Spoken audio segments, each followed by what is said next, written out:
World-class faculty, cutting-edge labs, and immersive learning. A vibrant campus life beyond the classroom. SGT University, nurturing future leaders.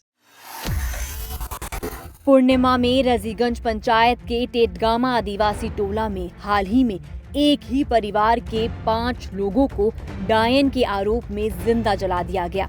इस भयानक वारदात के पीछे अंधविश्वास और एक तांत्रिक की साजिश का गहरा खेल सामने आया। इस वारदात से जुड़े कई और खुलासे भी सामने आ रहे हैं। आइए उन पर नजर डालते हैं, लेकिन उससे पहले अगर आपने अभी तक हमारे चैनल को सब्सक्राइब नहीं किया तो अभी कर लीजिए। फटाफट खबरों को देखने के लिए आप अपने फोन में दैनिक जागरण ऐप को इंस्टॉल कर सकते हैं। यहाँ आपको सटीक और सही खबरें मिलेंगी। बढ़ते हैं खबर की ओर तो बता दें कि 6 जुलाई की रात जब टेटगामा गांव सो रहा था, तब करीब 50 से 60 लोग एकाएक बाबूलाल उरांव के घर में घुस आए। इन लोगों ने बाबूलाल, उनकी पत्नी सीता देवी, मां कांता देवी, बेटे मंजीत और बहू रानी देवी को रस्सियों से बांधकर पहले बेरहमी से पीटा, फिर इन सभी को गांव के बाहर ले जाकर तेल डालकर जिंदा जला दिया। इस क्रूरता को देखने वाला बाबूलाल का बेटा सोनू कुमार किसी तरह जान बचाकर भाग निकला। उसने पुलिस को बताया कि हमलावर गांव के ही लोग थे, जिन्हें एक तांत्रिक ने भड़काया था। पुलिस की जांच में सामने आया कि हत्याकांड के पीछे एक तांत्रिक का दिमाग था। गांव के रामदेव उरांव का बेटा लंबे समय से बीमार था। तांत्रिक ने रामदेव को भड़काया कि बाबूलाल का परिवार, खासकर 70 साल की कांता देवी डायन है और उसने काला जादू करके रामदेव के बेटे को बीमार किया है। बस यही बात गांव में आग की तरह फैल गई।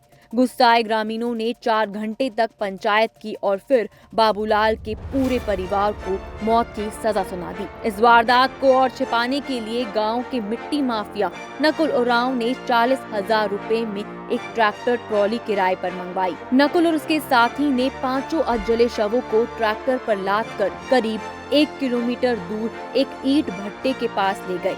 वहां जेसीबी से गड्ढा खोदकर शवों को दफना दिया गया, लेकिन पुलिस की तेज कार्रवाई ने इस साजिश को बेनकाब कर दिया।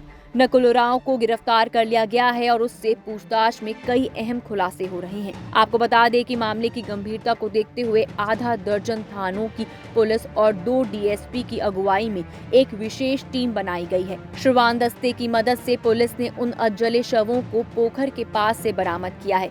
सभी शवों को पोस्टमार्टम के लिए भेजा गया है।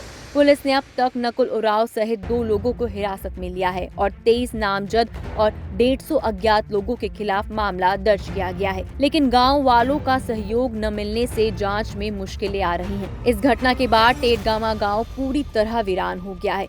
ज्यादातर लोग घरों पर ताला लगाकर फरार हो गए हैं।